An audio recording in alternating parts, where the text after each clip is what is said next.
Bonsoir à tous et à toutes, bienvenue dans Entre deux News, votre espace de décryptage sans concession. Ce soir, deux décisions qui interrogent au-delà des apparences en Côte d'Ivoire. La suppression discrète de 12 districts autonomes pose la question du sens réel de la réforme territoriale, simple rationalisation administrative ou reconfiguration du pouvoir.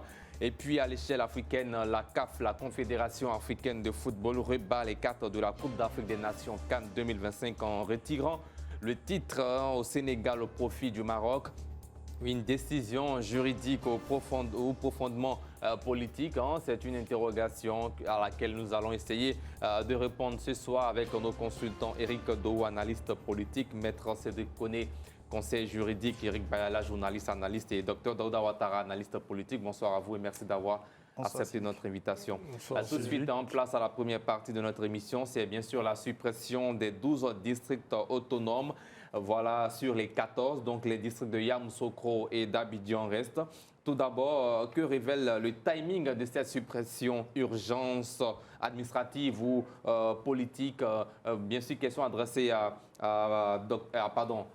Eric Dou. On rappelle que cette suppression a eu lieu au mois de janvier 2026.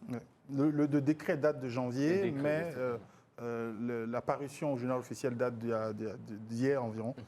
Bon, moi j'ai trois réactions. La première réaction, c'est déjà une réaction de gratitude. Je pense qu'il faut dire merci au président Ouattara, lui dire merci de nous permettre, à l'État de Côte d'Ivoire et à nous citoyens qui sommes déjà ponctionnés à n'en plus finir, d'économiser des dizaines de milliards chaque année dans le cadre des fonctions de ces ministres, gouverneurs et de tout le personnel que cela impliquait.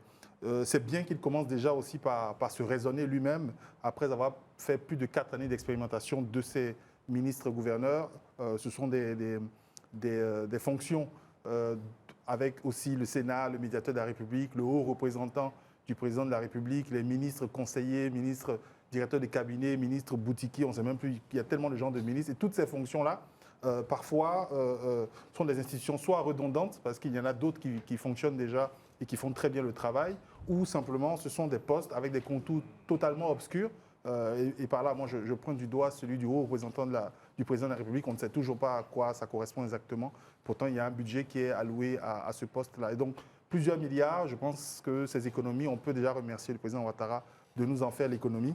Deuxième réaction, je tiens à rappeler que ces postes-là et cette inflation administrative qu'on observe en Côte d'Ivoire, on sait très bien qu'il n'y a aucun fondement pour certaines de ces fonctions et que la seule chose pour laquelle ils ont convaincu, c'est non pas leur efficacité opérationnelle, parce qu'aujourd'hui, si on supprime les ministres-gouverneurs, c'est bien parce que tout ce qui avait été donné comme raison et motif pour la création de ces postes, c'est-à-dire une décentralisation, peut-être leur permettre de gérer certaines tâches qui sont dévolues aux collectivités locales, n'a pas eu lieu de porter de bons fruits. Et donc, au final, quel a été le véritable enjeu, ou je dirais plutôt le véritable avantage d'avoir créé ces 12 postes? C'est simplement d'avoir structuré une implantation régionale du RHDP dans le cadre de ce parti-État qu'on ne sait plus s'il est institutionnalisé ou pas.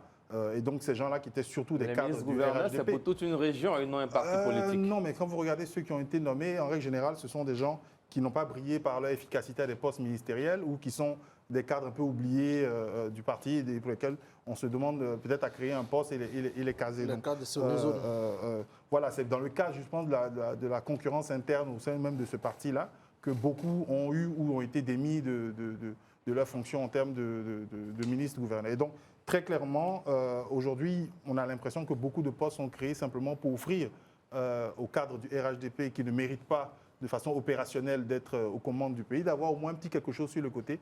On parlera tout à l'heure des autres, mais on peut déjà citer le cas du ministre Gaoussou Touré qui est passé donc du ministre-gouverneur à médiateur de la République, sachant que la décision date de janvier. Ça veut dire que beaucoup de gens étaient au courant qu'il y avait une suppression des ministres-gouverneurs, et puis certains ont pu aller chercher une autre position, mais ça reste toujours pareil, c'est des gens qui sont accrochés aux mamelles de l'argent public, qui pèsent sur nous, mais qui n'ont aucune efficacité opérationnelle en Côte d'Ivoire. Docteur Daouda Ouattara, l'article 1 du décret numéro 2026-05-2 du 7 janvier 2026 dit ceci, hein, je cite, le décret numéro 2021-276 du 9 juin 2021 portant création de 12 districts autonomes supprimés aux circonscriptions, pardon, les 12 districts autonomes est abrogé. L'abrogation mentionnée à l'alinéa 1 emporte suppression des districts autonomes créés par le dit décret. Que vous inspire cette décision de l'État de Côte d'Ivoire? Bien, moi je pense que, comme Eric vient de le dire, hein, l'État fait bien de supprimer ces 12 districts-là. D'ailleurs, même en 2021, déjà, nous en parlions partout où nous avions eu l'occasion de nous exprimer qu'il ne fallait pas créer ces postes-là parce que ça allait créer un chevauchement au niveau des régions, parce qu'on avait déjà des conseillers régionaux au niveau des régions. Mais est-ce que vous pensez que c'est ce chevauchement dont vous parlez qui est à la base de cette suppression? Non, pas du tout, pas du tout. Peut-être que c'est suite à une inefficacité ou bien par manque de moyens pour financer ces districts-là. Alors moi, je vais un peu plus loin pour dire que nous sommes en démocratie. Et de façon littérale, la démocratie est définie comme le pouvoir du peuple, pour le peuple et par le peuple. Donc, quand on veut prendre des décisions qui vont engager l'argent du contribuable, quand on veut créer de nouvelles institutions, où l'argent du contribuable va servir à financer ces institutions-là, il va falloir se référer au peuple. Parce que quand on gouverne, c'est vrai qu'on est au pouvoir, on nous a fait, mais c'est la gérance du pouvoir qu'on a. C'est la gérance du pays qu'on a. Alors, c'est comme une entreprise qu'on crée. Quelqu'un peut créer son entreprise et puis confier la gérance ou bien la gestion à un individu ou bien à un groupe. Alors, quand il y a des décisions importantes à prendre, on se réfère toujours au créateur. Et le créateur, dans notre cas ici, c'est le peuple. Et comme on ne peut pas interroger tout le peuple, la logique voudrait qu'avant la création, n'est-ce pas, de ces districts, qu'on se réfère, n'est-ce pas, qu'on porte le projet à l'Assemblée nationale. Là-bas, même si l'Assemblée nationale est monocolore, ou bien a toujours été monocolore depuis 2011, là-bas, au moins, ils allaient débattre de... Mais tous les décrets, toutes les lois ne passent pas forcément par l'Assemblée nationale. Il y a les décrets présidentiels. À partir du moment où il va avoir... ce sont de nouvelles institutions qui sont créées. Et l'argent du contribuable va servir à les financer. Donc, il fallait passer par l'Assemblée nationale pour valider ou invalider la création de ces districts. Ça n'a pas été fait. Et on nous sort que ça allait contribuer à la déconcentration et la décentralisation de l'administration. Et ce qu'on a constaté sur le terrain, c'est que ça n'a rien donné comme résultat. Et 4 ans après, en catimini, ce même gouvernement vient de façon unilatérale retirer ces districts, sans même donner le bilan de ces districts qui ont été créés. Mais il est à ces districts de faire leur bilan. Est-ce qu'il est à l'État de Côte d'Ivoire d'établir le bilan de chaque ministre-gouverneur? Si, puisqu'ils ont été nommés. C'est le gouvernement qui les a nommés. Donc avant de supprimer ces districts, il fallait faire le bilan, dresser le bilan, district par district, pour que les Ivoiriens sachent ce à quoi leur argent a été comment on appelle ça, dépensé. Je ne sais pas si vous comprenez. Puisque en 5 ans, les districts ont été financés par l'argent du contribuable. Et quand tu reçois l'argent du contribuable, ce que tu as fait, tu t'es mentionné au moins dans le cahier des charges. Ou bien on fait un bilan à la fin de chaque année. On nous fait le bilan et on voit ensemble s'il faille que ces districts continuent ou pas. Mais là, on ne nous dit rien. L'argent a été dépensé. Comment?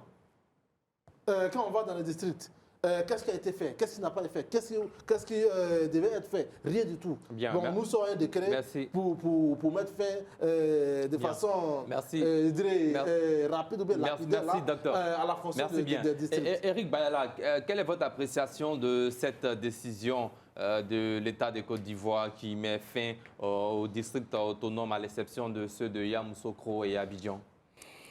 Oui, mais avant la création de ces 12 districts, sinon de ces 10 autres districts, les districts d'Abidjan et de Yamoussoukro ont toujours existé.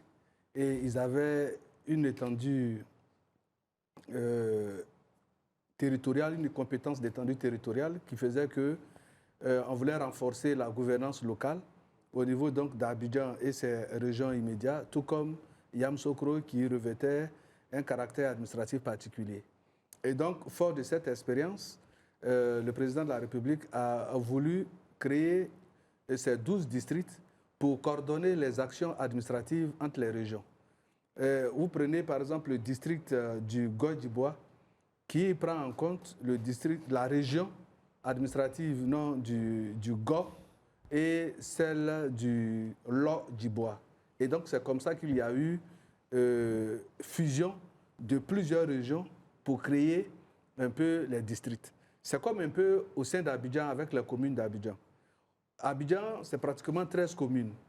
Mais on a le district parce qu'il y a des espaces entre les communes qui relèvent de la compétence du district. Parce que cette commune dit que ça ne dépend pas de mon ressort territorial, tout comme la commune voisine également dit que non, ça, ce n'est pas mon ressort territorial. Et donc, le district s'occupe de ces genres de carrés pour pouvoir renforcer la gouvernance, tenir donc la salubrité et puis prendre toutes les mesures qu'il faut pour que ces espaces qui sont à cheval entre deux communes aient vraiment une couverture administrative. Il en était également le cas pour les régions administratives.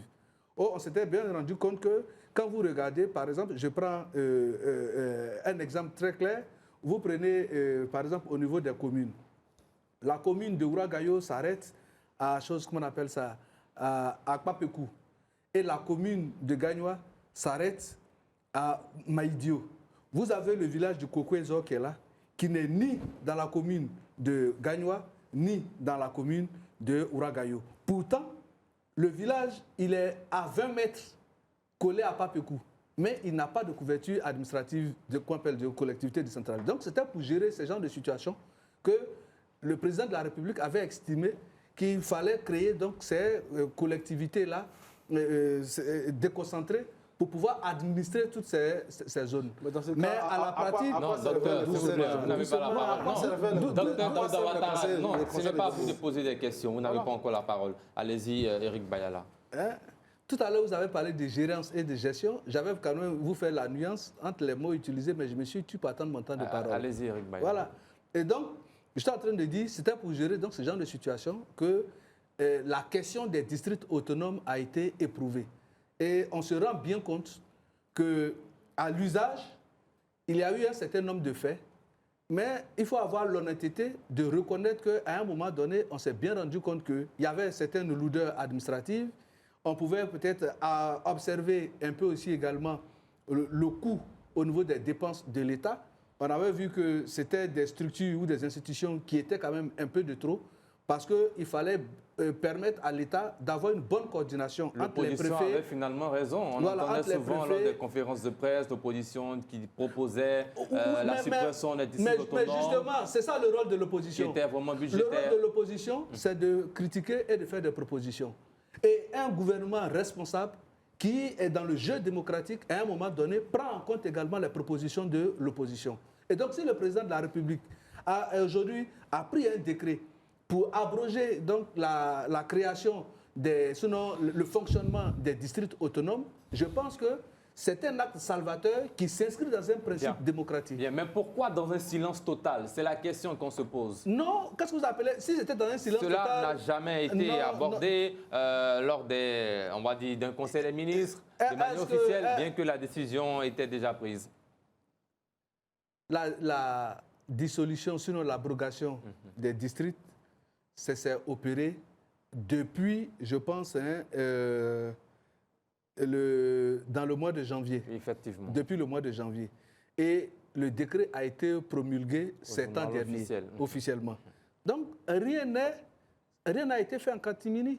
Si vous et moi, nous avons l'information et que nous en débattons ici, c'est parce que rien n'est fait en catimini. Certains Ivoiriens, je vous partage, vous allez réagir là-dessus, certains Ivoiriens auraient voulu qu'on entende, par exemple, quand on dit le gouvernement Beukeu Mambé 1 ou 2 est dissous, il faudra entendre également que désormais les ministres-gouverneurs, le président de la République a mis fin aux fonctions des ministres-gouverneurs et la suppression également, Eric Bayala. Non, ça a été fait. Quand vous avez lu le communiqué de Madame l'ambassadeur, secrétaire générale de la présidence, mettant fin au fonctionnement du gouvernement de Beukeu Mambé, on a dit qu'effectivement que les gouverneurs les districts gouverneurs, excepté ceux d'Abidjan et de Yamoussoukro, avaient été dissous.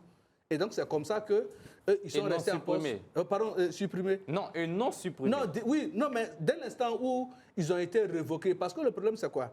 Quand vous regardez même le décret, il est bien écrit qu'on parle simplement de l'entité administrative en tant que telle n'existe pas, mais ses fonctions seront reconduites, seront réaffectées à d'autres compétences, notamment certainement au préfet ou bien à certains ministères.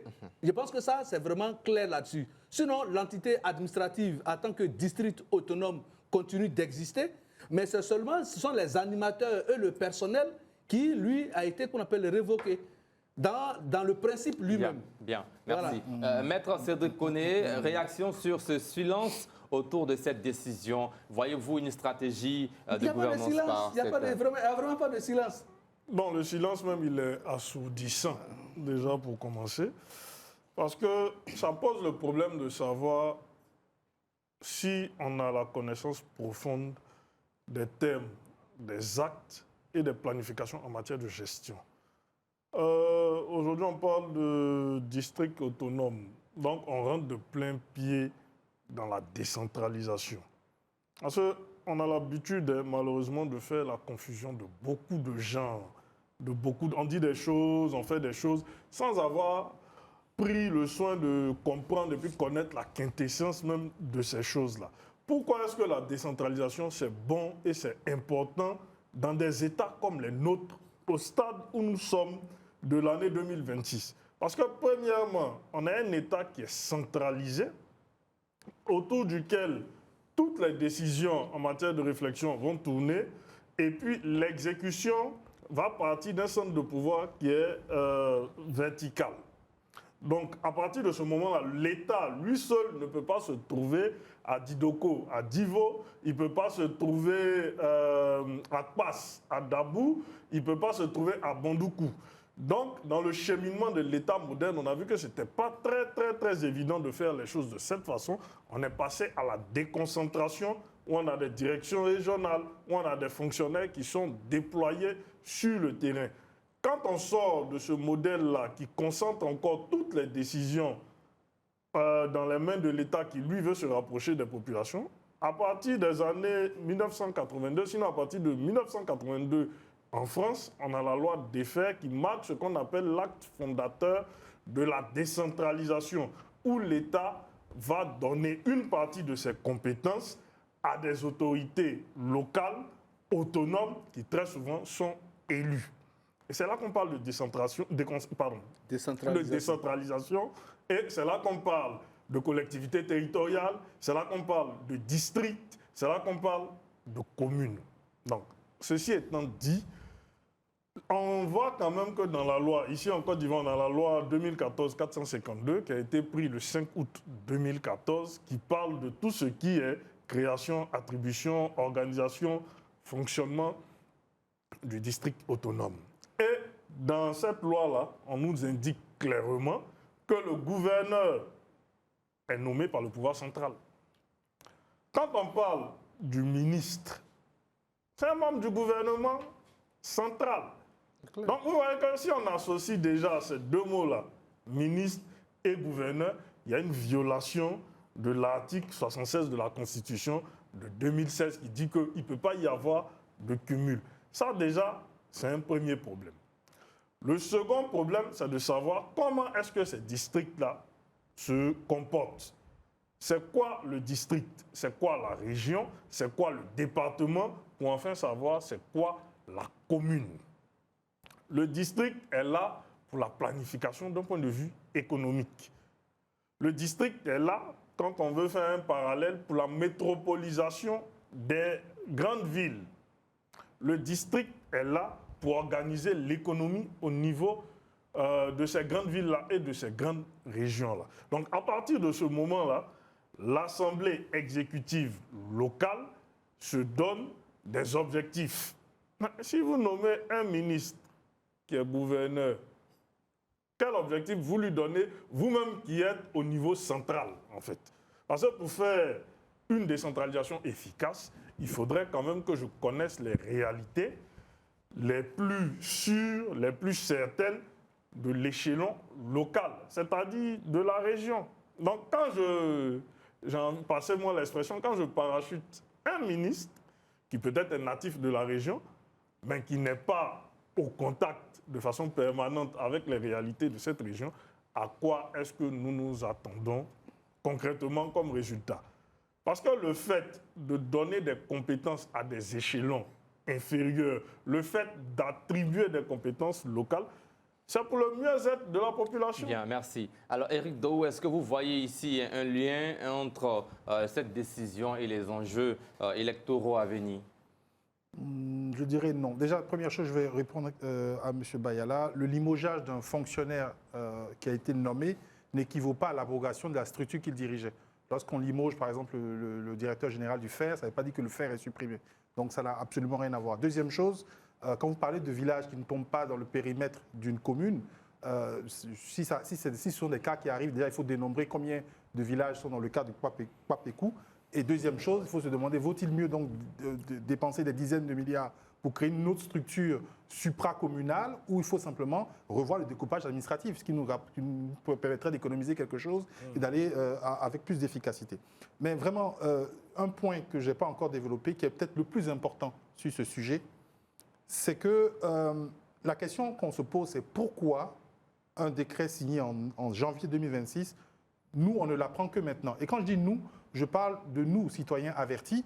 Et en ce sens, je voudrais remercier le secrétaire général du parti ADCI, Roger Youan. Secrétaire exécutif. Exécutif, pardon, voilà. Parce que c'est lui qui a publié en premier cette information, parce que je suppose qu'il a l'habitude de recevoir ou de lire le journal officiel. Sinon, cette information, depuis le 7 janvier 2026, date de la signature du décret par le président de la République, personne n'était au courant de ça. Entre moi, personnellement, pas. Et je pense que ceux qui regardent cette émission, qui sont des Ivoiriens, tombent des nues de savoir qu'aujourd'hui, oui, sont supprimés les postes de ministre-gouverneur et sont supprimés aussi les entités qu'ils dirigeaient. Donc ça, c'est ce qui est important. C'est qu'on est tombé dans un nouvel épisode de ce que j'appelle la culture de l'opacité en Côte d'Ivoire. C'est-à-dire que notre administration, notre gouvernement, on a l'impression qu'ils ne veulent pas nous rendre des comptes ou qu'il y a des sujets qu'ils n'ont pas envie d'aborder. Et moi, je dis c'est assez curieux parce que des gens qui se promènent en convoi blindé avec des dizaines de gardes du corps, quand ils ont peur de te dire quelque chose, c'est que cette chose vraiment, c'est radioactif, quoi. C'est dangereux d'en parler. Et il y a plein de cas comme ça que je peux citer depuis plusieurs mois qui défraient la chronique. On peut parler par exemple du remblage de la lagune Ébrié. Sur ce sujet, on a tous... Bien, mais ce n'est pas le sujet de non, cette je sais bien, émission. non, je veux rappeler que le problème ici, ce n'est pas la suppression des ministres-gouverneurs. Qu'ils aient été supprimés ou pas, ça n'aurait rien changé au quotidien des Ivoiriens. Les gens auraient continué avec, ils sont habitués maintenant. Il y aurait de nouveaux postes encore qui ne servent à rien, qui vont être créés par le président Ouattara. Soyez-en sûrs. Mais ce qui est important à discuter, c'est de se dire, il n'est pas normal que notre gouvernement considère qu'il y a des informations aussi importantes qu'ils n'ont pas besoin de nous communiquer. Et ça, il faut rappeler, le remblai de la lagune Ébrié, l'État ne s'est pas vraiment prononcé dessus, ou en tout cas, il y a eu beaucoup de choses dites, et il y a eu le fameux concours de la douane, concours, on ne sait toujours pas aujourd'hui concrètement, notre État ne nous a pas dit concrètement ce qui s'est passé. La convention Corsair, la RLE 2025, pourquoi elle n'a pas été faite, les fonds de la RLE 2021-2023, que sur ce plateau, j'ai dit avoir demandé à la CEI pendant plus d'1 an déjà. Rien n'est fait. On a eu le scandale des ACD avec l'affaire Comé. On ne comprend toujours pas ce qui s'est passé. D'ailleurs, sur ce point, quelqu'un avait dit quelque chose de très grave et qui a été répété encore ces derniers jours. C'était la cuisine interne. Quand on demandait, c'est le député Assalé Tiemoko qui demandait à M. Diallo, directeur de l'urbain, je ne sais plus quoi là, il lui demandait mais comment vous vous arrangez au sein du ministère pour régler les problèmes d'ACD où il y a 2 ACD avec 2 personnes différentes. Et il disait non, ça c'est notre cuisine interne. Mais le gars, il est payé par l'argent du contribuable, il est fonctionnaire. Un député de la nation lui demande, donc le représentant du peuple lui demande comment ça se fait, et il dit non, il y a une cuisine interne. Non, c'est pas normal. Non, donc il y a plein de cas comme ça. Et je veux relater que moi-même personnellement, j'ai eu du mal, et j'ai fait un petit article dessus, mais je comptais y travailler après. J'ai demandé, j'ai contacté les services du secrétariat du gouvernement pour obtenir une copie du journal officiel, parce que je trouvais assez anormal que ce ne soit pas disponible. Fouillez sur Internet, vous ne trouverez pas le journal officiel. Il est indisponible partout. Le seul endroit où vous pouvez l'avoir, il est payant, c'est sur le site d'Abidjan.net. Et encore, ce n'est pas à jour. Or, c'est sur le journal officiel que toutes les décisions du gouvernement sont inscrites, que les lois sont inscrites. Et comment moi-même je suis arrivé à demander le journal officiel, c'est parce que Parfois, vous tombez, moi, c'était sur le cas de la composition de la CEI, avec tous les commissaires centraux et tout ça. Je me suis dit, mais où est la loi qui permet de savoir combien de commissaires centraux il y a exactement et qui les nomme. Bien. Et cette information n'était ni disponible sur Internet. Merci. Et je savais qu'elle était dans le journal officiel. Bien. Mais le journal officiel n'est pas disponible. Bien. Ou en tout cas, on nous le cache. Bien. Pourquoi on nous le cache, je ne sais pas. Maître Cédric Koné, est-ce que pour vous, la suppression de ces districts autonomes est un aveu d'échec des politiques de décentralisation? C'est un aveu d'incompréhension, mais de façon profonde de la politique de décentralisation.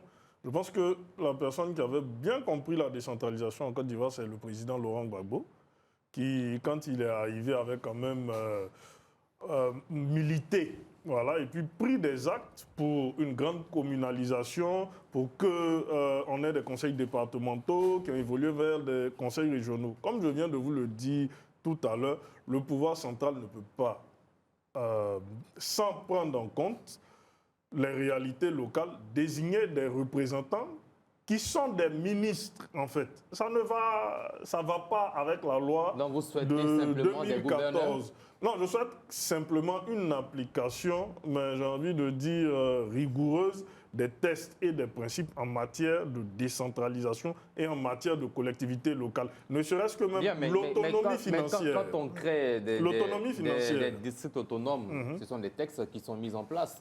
Justement, pour créer le district autonome, là, on s'est appuyé sur la loi 2014-452 du 5 août 2014. Sauf que ce que je suis en train de vous dire, c'est que dans cette loi-là, qui parle du mode de création, des attributions, de l'organisation et du fonctionnement du district autonome, il n'y a pas de ministre. Ça, c'est un point. Deuxièmement, cette loi-là parle également de l'allocation des ressources. Voilà. Qu'est-ce qu'on fait? C'est le même principe qu'on utilise au niveau de la France, parce qu'on a hérité de leur système, de leur édifice juridique. Vous allez avoir, par exemple, je ne sais plus dans quel district, dans le district de... Laissez-moi regarder. Dans la vallée du Bandama, par exemple. On va s'appuyer sur l'économie locale de la vallée du Bandama pour attribuer le budget de la vallée du Bandama en matière de district. Ensuite, si on voit qu'au niveau du district autonome du Woroba, les ressources ne sont pas vraiment très bonnes, on ne peut pas atteindre un budget. En fait, le système qu'on appelle la prééquation, c'est-à-dire que dans chaque district autonome, on va aller prélever un peu et puis on va compléter pour compléter le budget du district du Woroba. Ça sont des principes, mais on ne sait pas, comme tout à l'heure, le docteur le disait, on ne connaît pas le bilan de ces districts autonomes-là pour savoir comment est-ce qu'ils ont fonctionné. Voilà, Eric parlait tout à l'heure d'opacité. On aimerait bien avoir les lignes budgétaires de ces districts-là pour savoir ce qui a marché, ce qui n'a pas marché. Comment est-ce qu'on arrange la prochaine fois? Donc, ce n'est pas un aveu de faiblesse ou ce n'est pas de la cachotterie, c'est juste qu'on ne comprend pas le mécanisme, on ne fait pas suffisamment l'effort d'implémenter le mécanisme, et qui est lésé à la fin, ce sont les populations. Parce que c'est à partir du district qu'on devrait avoir un schéma quasi régional d'économie, savoir quelles sont les potentialités économiques qu'on peut tirer de nos régions, en fait. Bien. Alors, parlons d'économie. Dr Daouda Ouattara, est-ce que derrière l'argument économique évoqué, y a-t-il une logique de discipline administrative à travers cette décision? Bien, moi, je pense que cette décision est purement économique, hein, parce que, si vous voyez bien... Parce qu'à un moment, on se demandait le rôle du préfet, le rôle du ministre-gouverneur, voilà, et sans oublier les autres non, élus.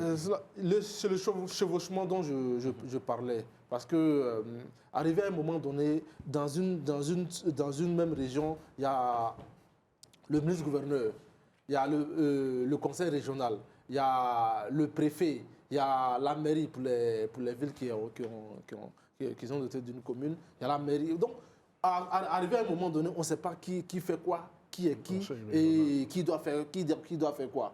Donc, c'est un peu compliqué. Et là où même c'est encore plus complexe, c'est que parmi les 14 districts en Côte d'Ivoire, il n'y a que 2 qui sont réellement alimentés. Quand on dit alimentés, il n'y a que 2 qui sont réellement financés. Les 12 autres là sont laissés pour compte. le poste est créé. Financé par qui? Par l'État, bien sûr. Financé par l'État, bien sûr. Les postes sont créés. On alloue on donne un petit budget pour commencer, à dire le local, payer le personnel, le carburant du ministre-gouverneur, son personnel, etc. Mais le budget même pour faire réellement le travail dans le district, il n'y en a pas. Et ces derniers-là avaient même commencé à se plaindre. Voilà, ils avaient même commencé à se plaindre. Alors, on ne peut pas envoyer, par exemple, un individu au champ sans lui donner une machette pour travailler. Ce n'est pas possible. Comment va-t-il défricher? C'est là l'épineuse question. Il vient avec sa machette. Voilà.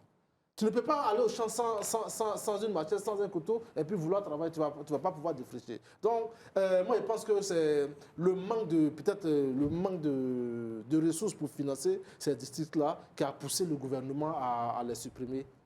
Bien, Eric Bayala, voyez-vous un manque de ressources financières de la part du gouvernement de Côte d'Ivoire? Oui, mais avant d'arriver, moi je voudrais déjà à l'endroit de mes co-débatteurs dire que ce n'est pas bon de se faire passer pour un cuistre. Parce que ce qui a été dit, il y a beaucoup de vérités qui sont vraiment des vérités qui mentent. Parce que quand on dit qu'on ne voit pas le rôle du ministre-gouverneur, on voit pas, pendant qu'il y a un préfet, il y a un maire, mais à Abidjan, il y a un préfet d'Abidjan. Il y a un ministre-gouverneur à Abidjan. Pourtant, il y a un préfet. Il y a également toutes les mairies, il y en a même jusqu'à 13 mairies, mais il n'y a pas de chevauchement dans le fonctionnement du district autonome d'Abidjan. Et donc, il faut déjà voir ce calque-là à l'ensemble des autres. On a quand même vu par moments des chevauchements au niveau de certaines communes. Je vous parlerai d'Adjamé, une commune que je maîtrise très bien, des chevauchements parfois entre le district d'Abidjan et la municipalité. Non, ça c'est au niveau de la compétence territoriale. Il y a beaucoup de premiers magistrats, selon les magistrats de certaines communes, qui se revêtent de beaucoup de zèle et qui s'étendent sur un certain nombre de dossiers qui, à la vérité, leur échappent. Sur le dossier d'Adjamé et de choses qu'on appelle le district autonome d'Abidjan, nous l'avons suivi en tant qu'homme des médias, notamment en face de l'espace, en face de Fraternité, Matin, tout et tout. Il y a eu effectivement un certain nombre de choses. Mais les dispositions sur cet espace-là, ce sont des dispositions qui ont été menées de bout en bout par le district autonome. La mairie s'est invitée pour pouvoir octroyer un certain nombre de choses à des partenaires dans le dos du district. Et le district a pris ses responsabilités. Mais je veux dire, depuis que le district autonome d'Abidjan a été institué, rarement il a été observé un chevauchement de compétences dans la gestion administrative de ces différents territoires. Et donc, le parallèle avait été fait pour les districts autonomes. Maintenant, qu'en est-il véritablement? On se rend bien compte que quand vous regardez le potentiel économique d'Abidjan, il n'est pas le même que celui des autres districts. Et l'autonomie, sinon, le fait de dire qu'on parle de gestion autonome d'une collectivité décentralisée, cela participe à la captation des ressources locales pour financer le développement local. Mais quand on se rend bien compte que le district est un peu plus grand et que les départements ou bien les régions eux-mêmes, avec les problèmes qu'ils ont, il est difficile de capter des ressources au niveau local pour alimenter le district. Donc, on estime qu'il faut plutôt accentuer le levier économique des différents, qu'on appelle ça, régions, pour que ces régions-là puissent véritablement fonctionner. Et depuis que les conseils régionaux sont en place, on a vu qu'il y a une nette impulsion du développement local. Donc, il faut accentuer cela pour que cela puisse continuer. Jusqu'à peut-être atteindre un certain seuil avant de convoquer les compétences territoriales au niveau des districts autonomes et les étendre sur l'ensemble du territoire. Et donc, c'est une lecture de gouvernement, sinon de gouvernance, qui est juste, d'un homme à la pointe de la gestion de l'État qui se rend bien compte qu'à un moment donné, on a actionné des leviers pour impulser de façon, j'allais dire, exponentielle un développement, mais qui malheureusement, dans la marche, a pu avoir des actes manqués. Et donc, il faut avoir une hauteur d'esprit, un esprit vraiment nivelé au niveau de la gouvernance pour s'en rendre compte et dire que nous avons tenté une telle C'est la pédale, raison pour laquelle on vous même demande de malheureusement... documenter tout ce que vous faites. Laissez-moi S'il vous plaît, finir. non, maître Déconné. Non, je ne veux pas laisser passer ça. Non, maître On Déconné. demande des bilans. Non, s'il vous plaît. Docteur Daouda Ouattara, maître Déconné, s'il vous plaît, vous n'avez pas la parole. On ne vous entend pas qu'on parle en même temps. S'il vous plaît, docteur Daouda Ouattara. Chacun a eu son temps de parole. Monsieur Bayala, Eric Bayala, documentez. s'il vous plaît, Eric Bayala, vous n'avez pas répondu. Non, docteur Daouda Ouattara, non, vous n'aurez pas la parole pour le dernier tour. Même vous qui êtes journaliste, vous pouvez nous sortir des documents. Vous également, là-dessus, maître ça rentre Déconné, dans c'est le terminé domaine pour vous. public. Alors, Eric Bayala, vous n'avez pas répondu à la question sur le manque de ressources. Non, c'est ce que je suis en train d'expliquer. J'étais en train de dire ceci. Je dis que si nous sommes d'accord que pour financer le développement local, les principales ressources sont issues des ressources économiques de chaque entité déconcentrée, sinon décentralisée.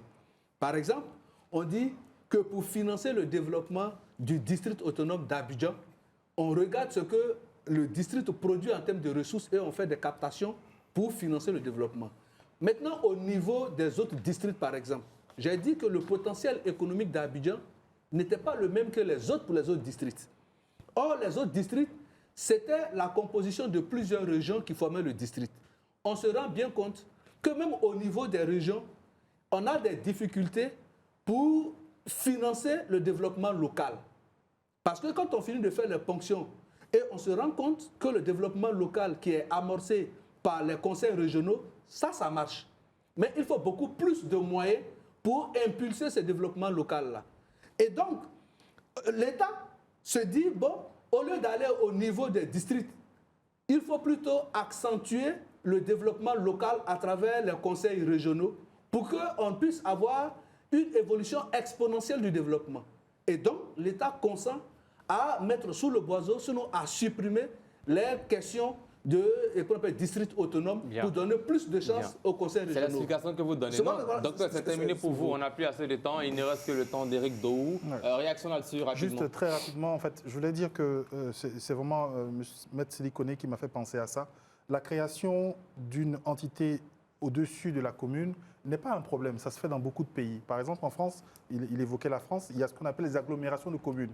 C'est-à-dire que les communes entre elles se disent, bon, ce sujet-là, il est un peu technique pour nous, donc on va le donner à une structure au-dessus qui va en fait récupérer tous nos budgets qui sont tout petits, les agglomérer et puis faire un travail plus efficient. Donc par exemple, si on faut construire une autoroute ou une portion d'autoroute entre des communes, chaque commune ne peut pas les négocier avec l'entreprise qui donc ils se disent on va créer une autre entité qui sera uniquement chargée de ça.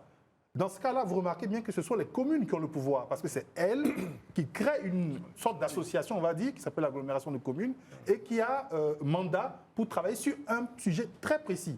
Dans le cadre de la Côte d'Ivoire, on a créé une entité qui est bien au-dessus des collectivités locales et des communes, mais cette entité est dirigée directement par le pouvoir central.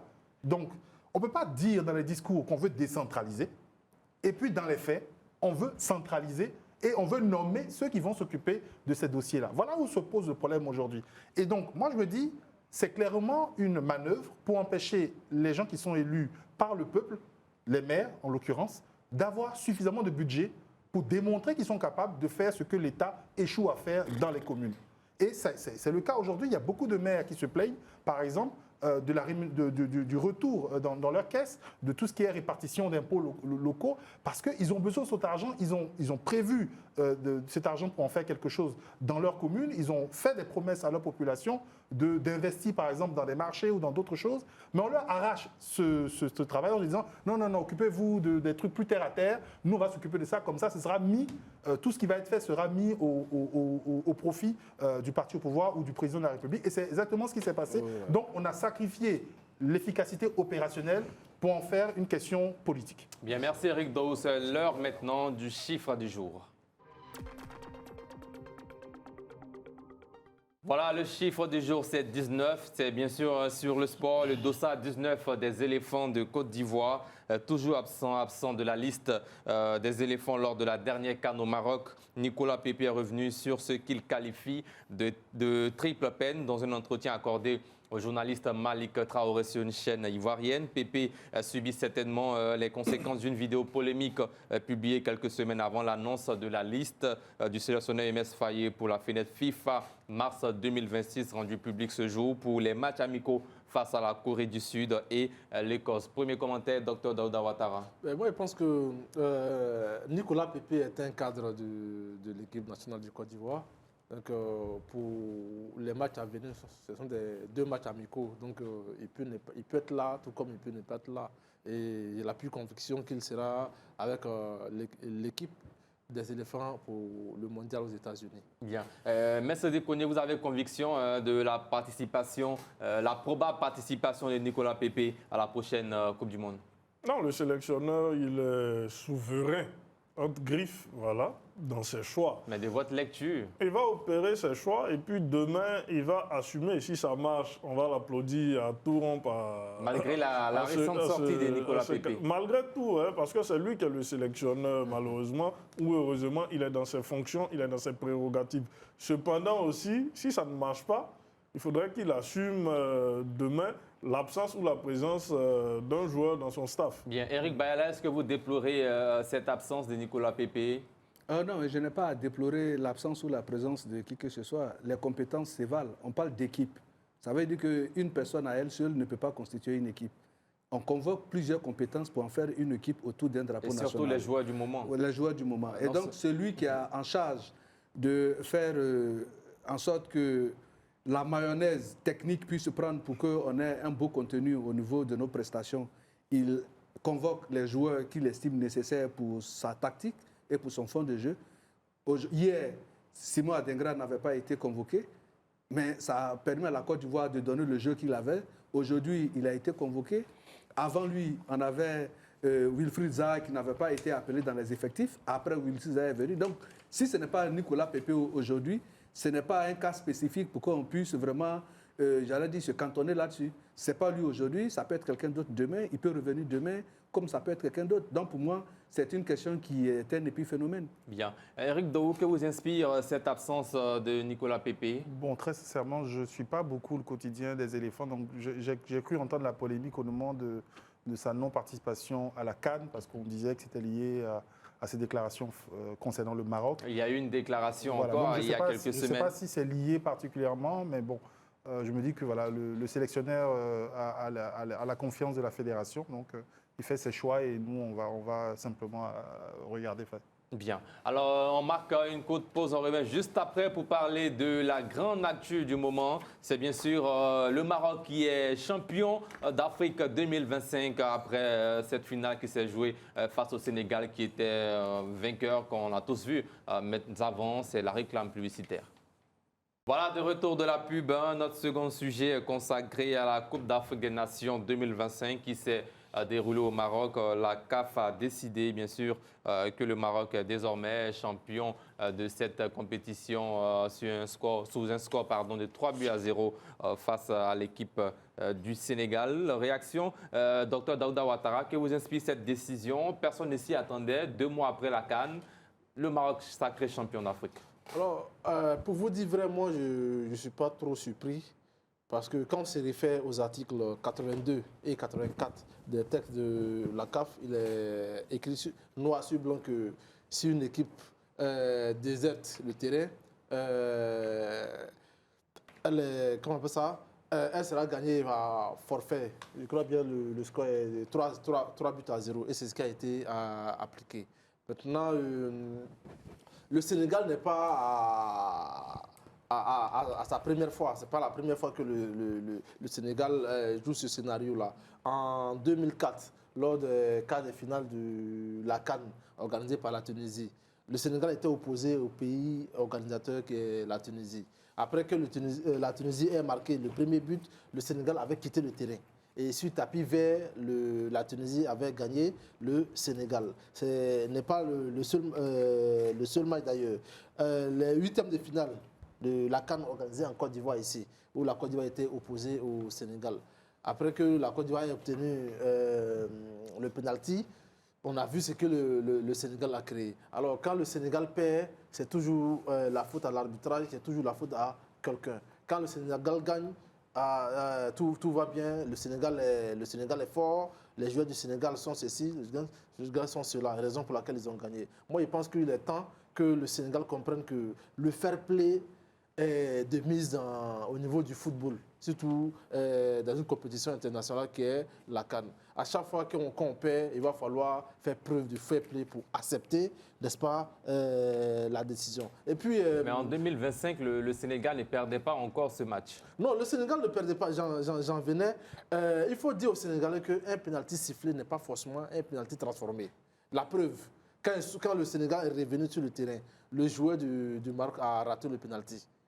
Et ça n'a suivi ce que nous voyons, tout ce cafarnaum que nous voyons aujourd'hui. Bien. Alors, on va revenir sur la question du retrait du Sénégal de la pelouse. Mais avant, nos reporters Clarisse Kanyala et Rosita Conan se sont rendus dans les communes de Trècheville et Koumassi où réside une forte communauté sénégalaise à Abidjan pour avoir les avis et également la communauté ivoirienne, comment elle réagit après cette décision de la CAF. C'est maintenant sur vos écrans.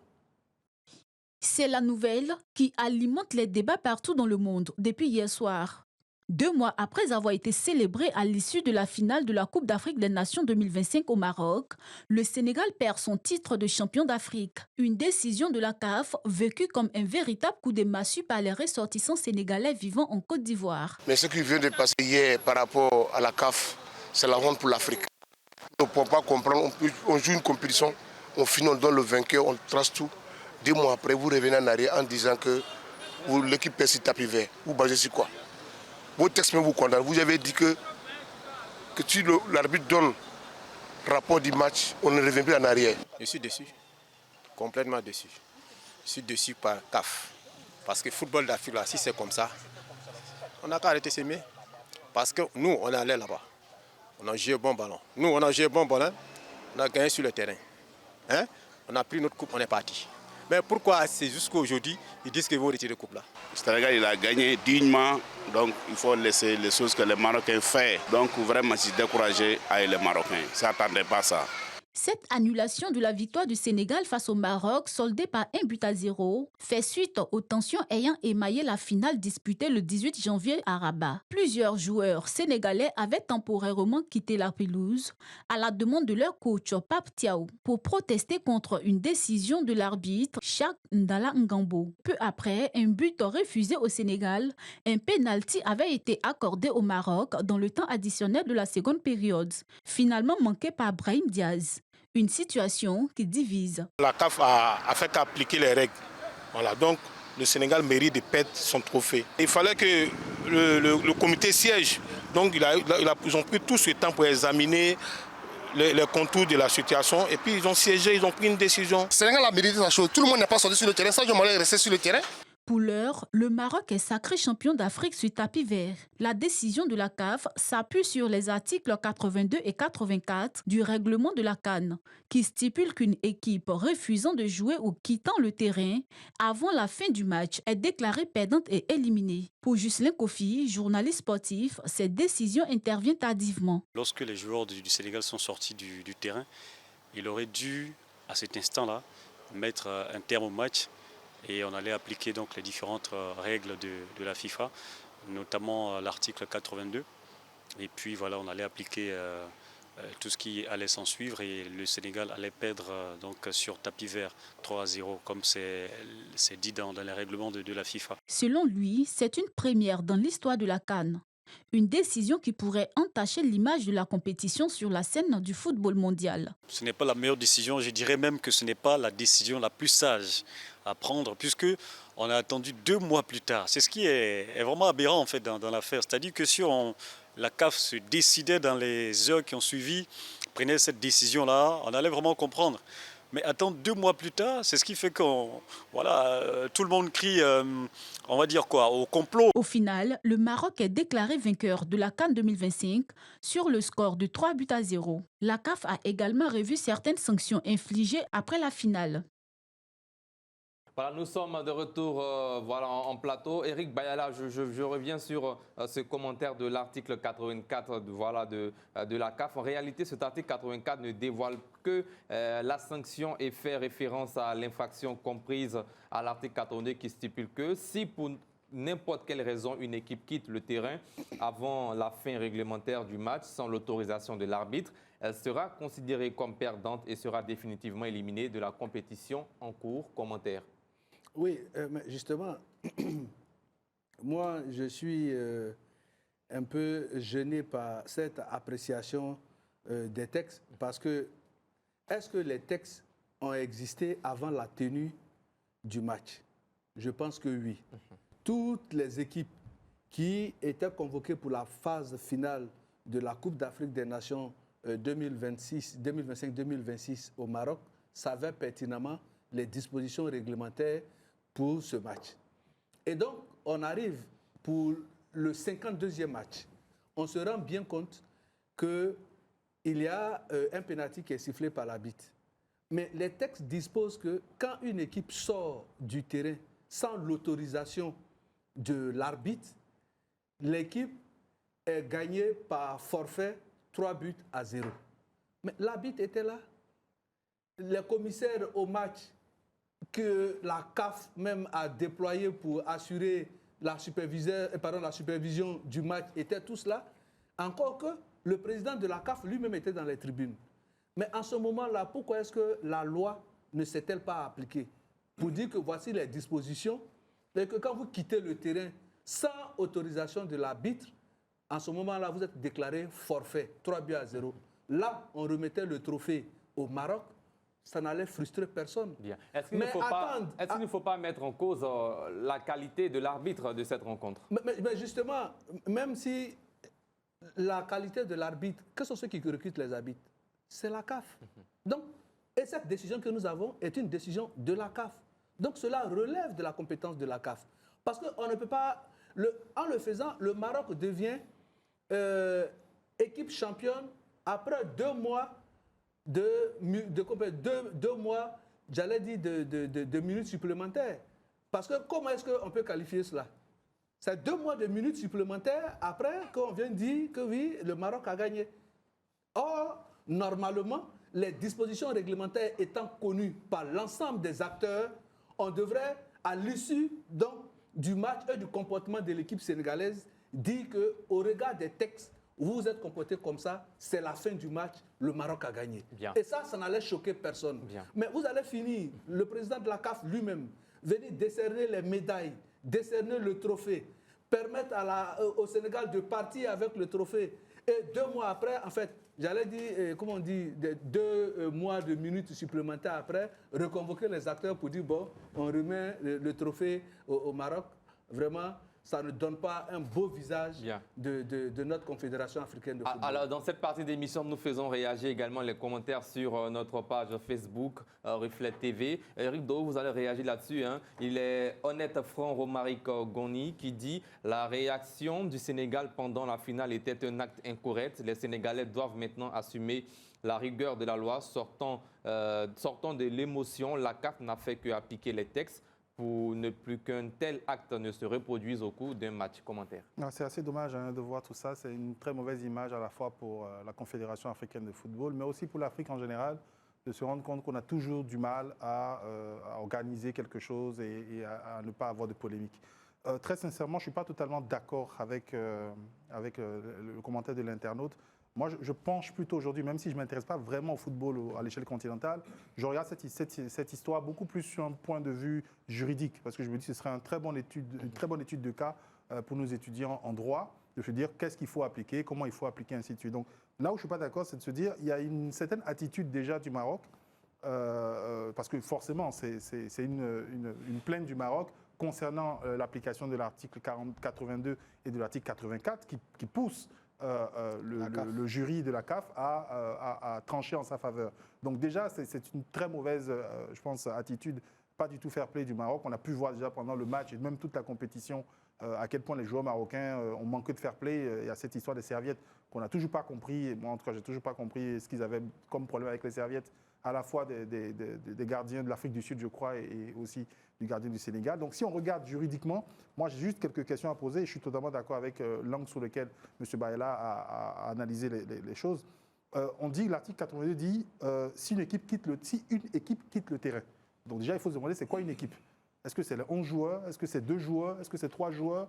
Est-ce que le terrain, quand on dit quitte le terrain, est-ce que le terrain, il s'agit juste de la pelouse? Est-ce qu'il s'agit de la pelouse et de la piste d'athlétisme tout autour? Est-ce que les vestiaires font partie du terrain? Ça, c'est des questions juridiques à poser pour savoir. Par exemple, lorsqu'il y a un but qui est marqué à la dernière minute d'un match épique, il y a souvent, on observe que tous les joueurs quittent la pelouse pour se jeter les uns sur les autres, se congratuler. Parfois même, ils sont dans les tribunes. Est-ce que ça veut dire qu'à ce moment-là, il y a beaucoup de matchs qui vont être revus et on va faire perdre les gens sur tapis vert?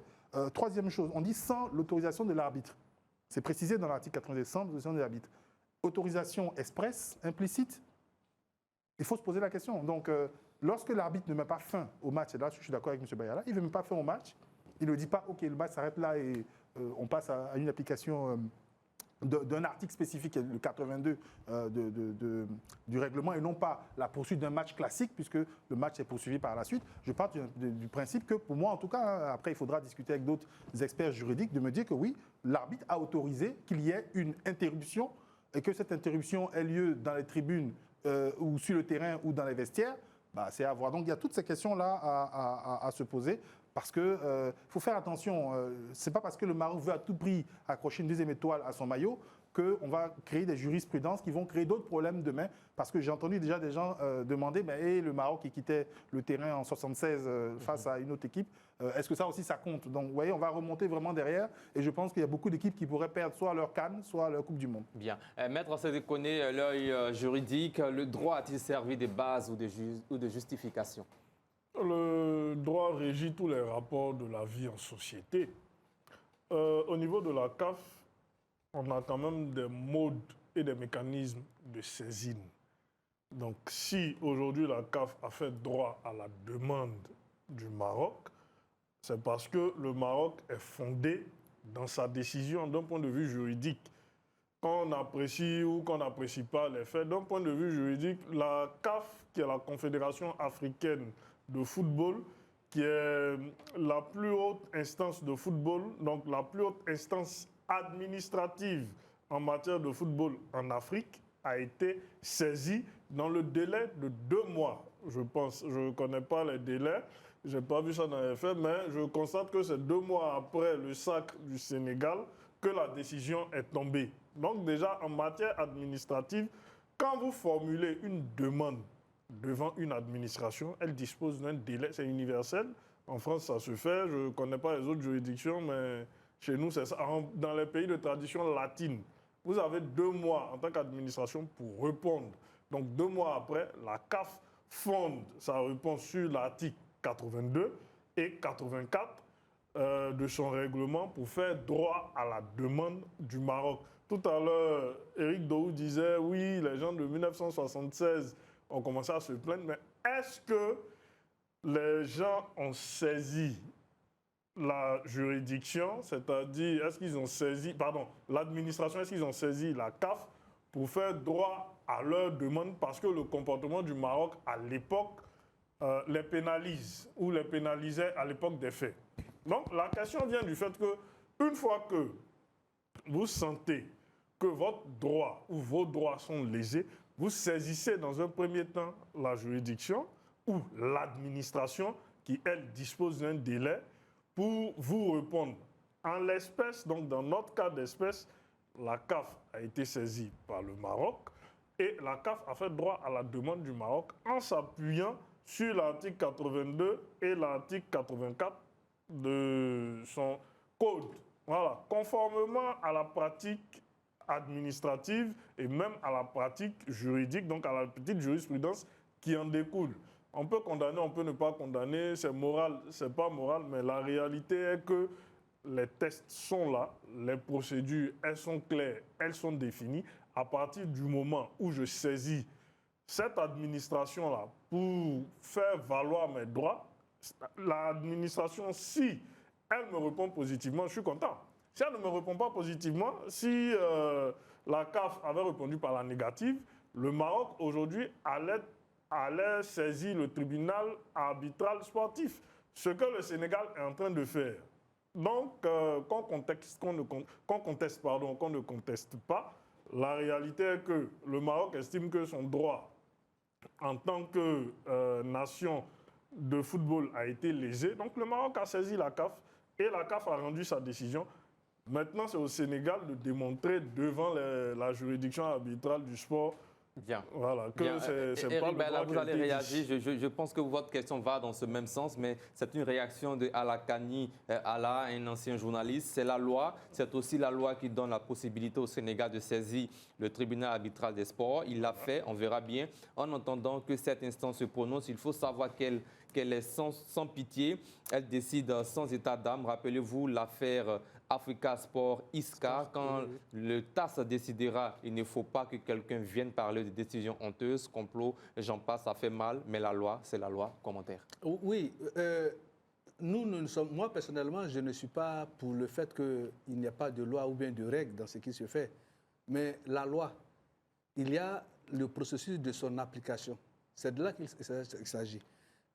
On le dit de façon triviale que l'arbitre est le seul maître du terrain. Et ça, pour ceux qui ont quand même joué au ballon ou bien qui observent, savent que quand l'arbitre prend une décision, soit il donne un carton rouge ou un carton jaune à un joueur ou il siffle un penalty, souvent même, on regarde et on se dit que l'arbitre n'avait pas le droit de siffler parce que là, il n'y avait pas eu faute ou bien le joueur ne mettait pas un tel carton. Mais comme ça vient de l'arbitre, on s'aligne et on respecte sa décision. L'arbitre qui est sur le terrain, c'est à lui qu'il appartient de faire respecter les règles qui régissent le football. C'est en fonction de ces règles qu'il siffle un tacle qu'il trouve dangereux et qu'il désigne un pénalty ou un coup franc et à l'issue duquel il donne des cartons.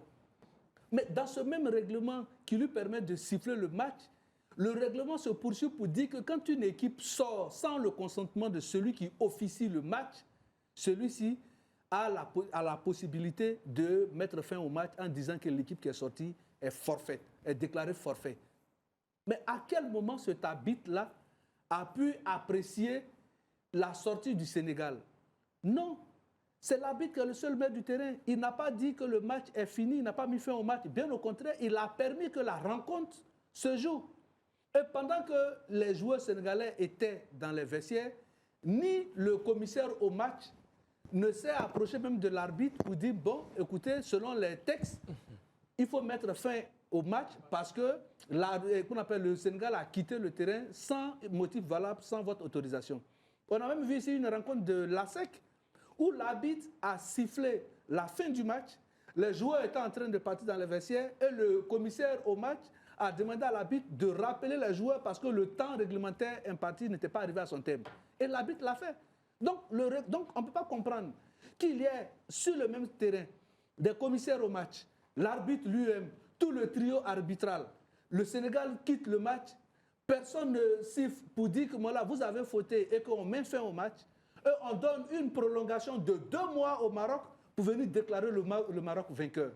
C'est vrai, on parle de loi, nous ne sommes pas contre, mais c'est le process de son application qui vraiment offusque, qui gêne.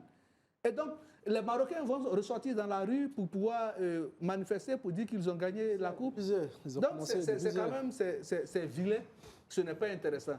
Il faut que, quand on est revêtu d'une responsabilité, on soit capable de savoir ce que cette responsabilité-là nous commande de faire pour qu'on puisse agir à temps.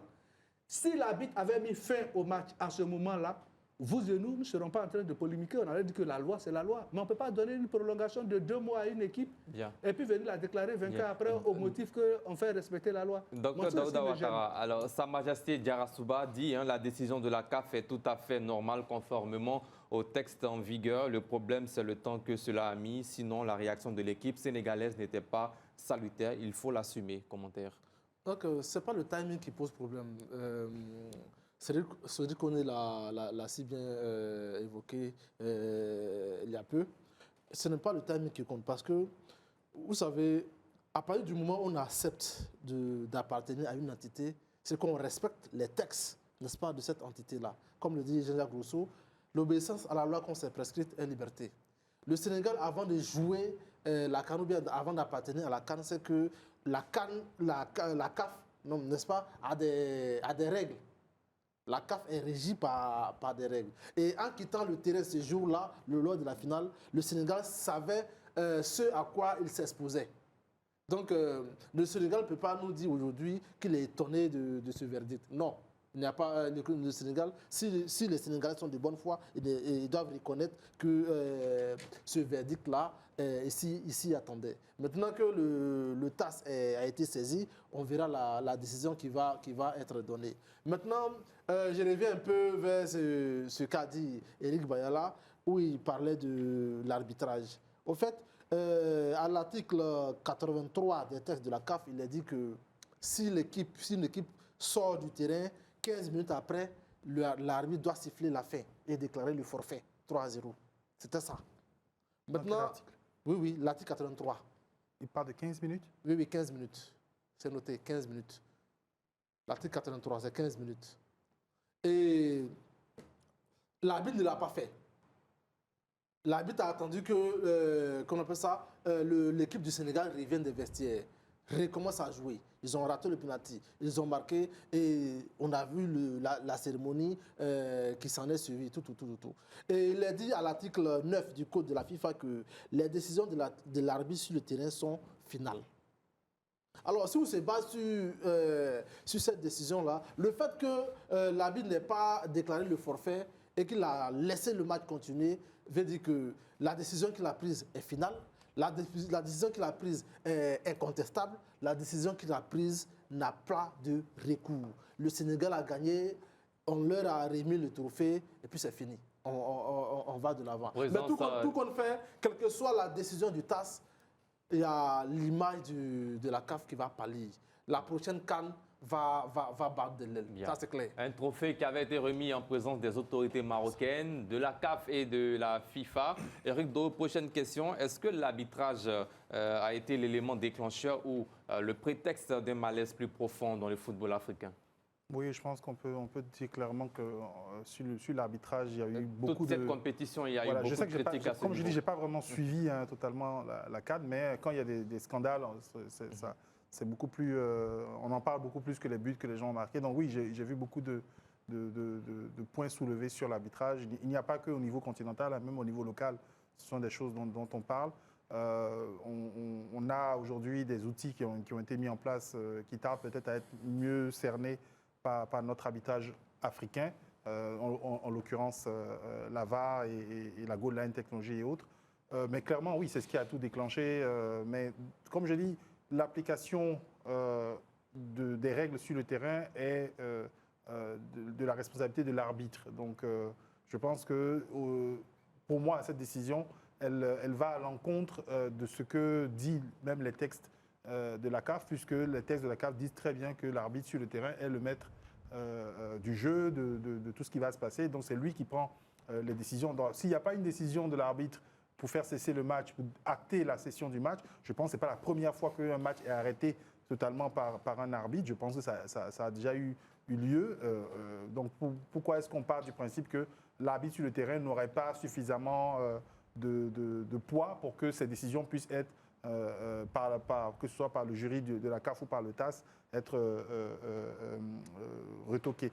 Donc très clairement, moi je pense que le TAS qui a déjà montré à 3 reprises que des décisions prises par les fédérations continentales concernant des matchs qui doivent être traités sur tapis vert, à 3 reprises, en tout cas, j'ai vu qu'à 3 reprises, le TAS avait donné raison à des équipes qui avaient gagné des matchs pendant que l'autre demandait à ce que la victoire soit annulée. Donc je suis totalement persuadé que le recours du Sénégal envers le TAS va être confirmé. Bien. Et Maître Dekonia, est-ce que vous voyez une affaire qui met en lumière les limites du système disciplinaire de la CAF?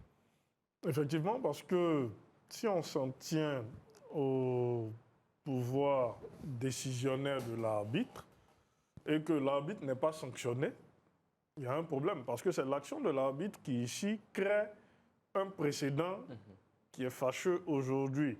Parce que dans les normes, je pense qu'ils ont fait plus de 15 minutes dans les vestiaires, l'arbitre aurait dû mettre fin au match. Donc pourquoi est-ce qu'il ne met pas fin au match et le match continue? Et puis, pour reprendre l'expression de mon co-débatteur, on a 2 mois de prolongation et on se retrouve maintenant avec une équipe qui est championne, très contestée. Donc il y a beaucoup de dysfonctionnements au niveau de la CAF et puis peut-être aussi au niveau du football mondial. Voilà, parce que ce qui aurait été quand même juste et équitable, c'était de mettre également en cause l'arbitre du match. Voilà, je ne connais pas le mémoire de saisine de la CAF, mais au vu des règles que nous connaissons et que nous découvrons au fur et à mesure, l'arbitre également aurait dû être mis en cause, ne serait-ce que pour souligner son rôle dans cet épisode-là qui est fâcheux, en fait. À partir du moment où l'arbitre, lui, il est exempt de tout reproche et qu'on met en exergue également la mauvaise foi du Sénégal, on met en exergue également la prise de décision très tardive de la CAF, il y a un problème au niveau du football africain. Ça, il faut avoir l'honnêteté de le reconnaître. Précision, rapidement, par rapport à l'article 83 dont on parlait, ça ne concerne que le coup d'envoi. 15 minutes avant le coup d'envoi, ce n'est pas pendant le match. Merci pour la précision. Eric Bayala. Oui, tout à l'heure, je pense que la responsabilité de l'arbitre est ici évidente.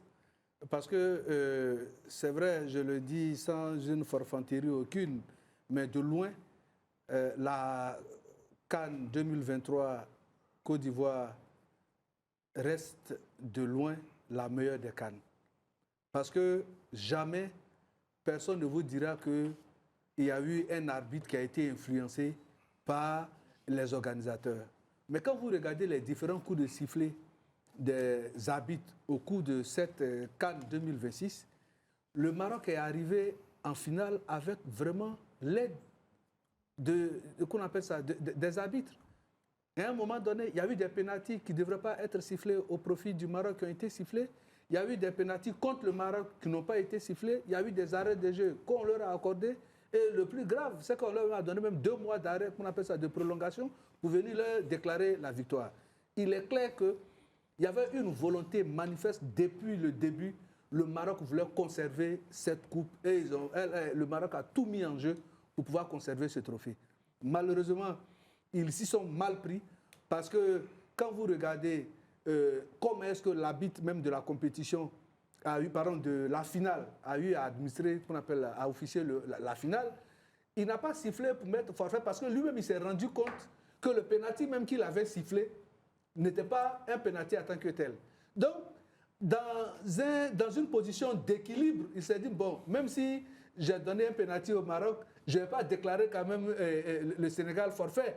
Et donc, je vais laisser jouer. Parce que lui-même, certains affirment que le Maroc était tout confiant. Oui, le Maroc était tout confiant depuis le début parce qu'ils savaient qu'ils avaient l'arbitre pour eux. Ils avaient tout le comité d'organisation, le stade, le pays, tout pour eux. La preuve, après que les supporters marocains se soient mal comportés parce qu'il y avait des raisons, je ne justifie pas, mais vous savez que le football déchaîne les passions. On regarde un match de football où on se dit que l'arbitre est censé être neutre. Mais malheureusement, on voit des coups de sifflet orientés. Bon, les gens sont sortis pour extérioriser leur colère, mais en retour, ça a été sévèrement repris par les Marocains sur les ressortissants sénégalais qu'on appelle dans l'ensemble du pays. Parce que tout simplement, ils n'ont pas gagné. Il faut reconnaître que depuis toujours, le Maroc aussi est un mauvais perdant. Quand le Maroc ne gagne pas, ça veut dire que ça va en vrille. Mais quand il gagne, on dit bon, c'est bon.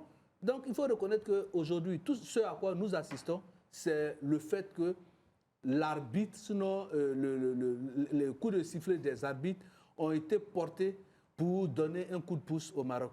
Et quand on parle d'arbitrage, on pointe ici la responsabilité de la CAF. Il faut que la CAF arrête vraiment de cautionner ce genre de situation. Vous organisez, vous donnez la responsabilité à un pays d'organiser le tournoi continental, mais il faut que ça se passe comme on en a vu en Côte d'Ivoire. Quand on dit que c'est la meilleure des CAN jamais organisée, ce n'est pas forcément sur le plan infrastructurel, mais c'est tout ça qui rentre en ligne de compte. Aucune équipe ne s'est plainte de ce qu'un coup de sifflet d'un arbitre a été favorable au détriment d'un autre. Si, les Sénégalais l'ont fait. Non. Ils se sont plaints. Ça tout joué. Non, c'est eux qui se plaignent. Parce que si, au moment où le Sénégal se plaint, on a vu le coup de pied de Sadio Mané sur Ibrahim Sangaré, qu'on appelle ça, le milieu de terrain ivoirien, qui aurait fallu un carton rouge. Un carton rouge. Mais justement, Et donc, l'arbitre n'a pas sifflé. Et aujourd'hui, le tas qui a été mené sur Nicolas Pepe est évident, on siffle un carton rouge. Il y a équilibre. On ne peut pas dire que cette chose, non. C'est plutôt de la mauvaise foi des joueurs sénégalais qui explique que la Côte d'Ivoire a été favorisée. Sinon, pour aucun professionnel ou aucun consultant n'a dit que ce match-là avait été sifflé au profit de la Côte d'Ivoire. Bien, on termine avec vous, Dr Daouda Ouattara. Alors, rapidement, c'est la même chose. Hein. C'est l'arbitre qui a manqué de courage. Voilà, c'est ce qui a créé tout ce cafarnaum. Finalement, on se dit qu'il faut organiser une CAN pour pouvoir la remporter. En même temps, est-ce que l'arbitre aussi n'a pas reçu les instructions? Parce que personne n'aurait voulu que cette finale se termine comme ça. Pas forcément remporté. En 2019, le Cameroun a remporté. Oui, mais on a vu tout ce qui s'est passé avec les tests Covid, même si le Cameroun ne l'a pas remporté, mais est arrivé en demi-finale. Non, qu'on soit clair là-dessus, tous les pays organisateurs ne vont pas remporter la CAN chez eux à domicile. Ça, non, ces dernières années, à l'exception de la Côte d'Ivoire. C'est pas forcément. Parmi les équipes, les pays organisateurs, il y a certains qui vont gagner à domicile, d'autres pas. Donc ça peut être le Maroc, ça peut être la Côte d'Ivoire, ça peut être n'importe quel pays. Donc quand c'est à ton tour, il faut gagner dans les règles de là, comme ce fut le cas en Côte d'Ivoire, c'est tout. Bien, merci. C'est la fin de cette partie d'émission. L'heure maintenant du carton rouge. Voilà, nous sommes dans les cartons rouges. Premier carton avec Éric Dohou. Alors, mon carton rouge aujourd'hui, c'est pour le ministre de la Communication, ou plutôt pour le porte-parole du gouvernement, pour lequel je trouve que son attitude en conférence de presse du Conseil des ministres, je trouve que c'est une attitude carrément condescendante, parfois méprisante et surtout très évasif dans les réponses. Je suis même dit parfois il est hors sujet. La dernière conférence de presse, on lui avait posé la question sur ce que le gouvernement comptait faire concernant les loyers et il répond sur les conditions de location. Il a parlé des mois d'avance alors que depuis 3 mois, la toile ivoirienne, tout le monde dans les foyers discute sur le prix mensuel, de la mensualité des loyers, non pas des conditions qui encadrent la location. Donc je veux dire que s'il ne peut pas nous donner des réponses très claires sur les sujets, qu'il évite au moins de faire preuve parfois de condescendance et de mépris. Ça a été le cas, moi je l'ai toujours gardé, ça m'a fait vraiment mal concernant le journaliste béninois qui avait été extradé vers le Bénin. La réponse qu'il avait donnée était une réponse insultante pour l'intelligence des Ivoiriens. Et il est coutumier du fait, à chaque conférence de presse, il a ce comportement-là qui, moi, me dérange particulièrement. Donc, il faut qu'il comprenne qu'il est un serviteur de la nation, qu'il est au service des citoyens et que quand on pose des questions à travers la presse, il faut qu'il puisse y répondre. Ou s'il ne peut pas y répondre, qu'il demande au moins un délai pour pouvoir apporter des réponses plutôt que de répondre avec condescendance. Bien, merci. Merci de connaître. Alors, mon carton rouge aujourd'hui, il s'adresse à l'absence de matelas de soutien de financier aux paysans, donc à tous les agriculteurs, que ce soit le café, le cacao, les VA, le palmier à huile. Tous ces paysans-là ne bénéficient pas d'un matelas de sécurité en cas de baisse des prix des matières premières. Nous sommes dans un pays où on a l'habitude de dire que le succès de ce pays-là repose sur l'agriculture. Et malheureusement, dans les constats, les agriculteurs sont les parents pauvres du succès de l'économie ivoirienne. Donc il faudrait que l'État ou le ministère de l'Agriculture, ou même les coopératives auxquelles on délivre des agréments pour exercer dans les ruralités et les communes éloignées, puissent se pencher sur des mécanismes de protection en cas de baisse drastique du coût de la matière première. Aujourd'hui, vous avez par exemple le palmier à huile, où on a une baisse qui est flagrante, une baisse qui est vraiment déconcertante pour les pauvres paysans. Donc il faudrait vraiment que ce mécanisme-là, on y réfléchisse avant de le mettre en place. Docteur. Alors, mon carton rouge s'adresse au gouverneur du district d'Abidjan et au maire de Yopougon pour le délaissement de la voirie au niveau de Yopougon. Il n'y a presque pas de voie, il n'y a presque plus de route à Yopougon, surtout au niveau de magasins, Niangon à droite, Niangon à gauche. Les voies principales et secondaires sont impraticables. Carton rouge. Éric Bayala. Moi, mon carton rouge, c'est à l'endroit de la CAF. Carton rouge à la CAF parce que je pense que pour faire sérieux, on ne peut pas donner une prolongation de 2 mois à une équipe pour la déclarer vainqueur. Il faut que la CAF revoie son mécanisme de fonctionnement pour qu'on puisse avoir plus de confiance dans ce sport-là. Voilà même qu'on veut passer de 2 ans à chaque 4 ans la Coupe d'Afrique, la question avait été évoquée, sans toutefois que la CAF n'ait pris sur elle, j'allais dire, des mesures nécessaires pour rassurer le monde du football. Parce qu'au-delà d'un rendez-vous sportif, c'est quand même un rendez-vous culturel. Toutes les équipes se redonnent rendez-vous dans une nation pour célébrer la culture, le tourisme, le talent, le vivre ensemble, l'hospitalité. Et donc, il ne faut pas qu'on voit simplement les panneaux publicitaires qui disent qu'il y a seulement un sport. Mais au-delà du sport, c'est toute une Afrique qui se rassemble. Et donc, si la CAF, qui est cette entité administrative pour le monde du football, doit pouvoir être suffisamment responsable et répondre de façon concrète, habiter même, j'allais dire, la responsabilité qui lui est dévolue, celle de présider aux destinées des fédérations nationales de football de chaque nation africaine. Merci Eric Bayala, docteur Daouda Ouattara, Eric Dou et maître Cédric Koné. À vous aussi, chers téléspectateurs, c'est la fin de cette émission. Rendez-vous demain pour un autre numéro d'Entre deux News. Que Dieu veille sur vous et sur la Côte d'Ivoire. Bonsoir.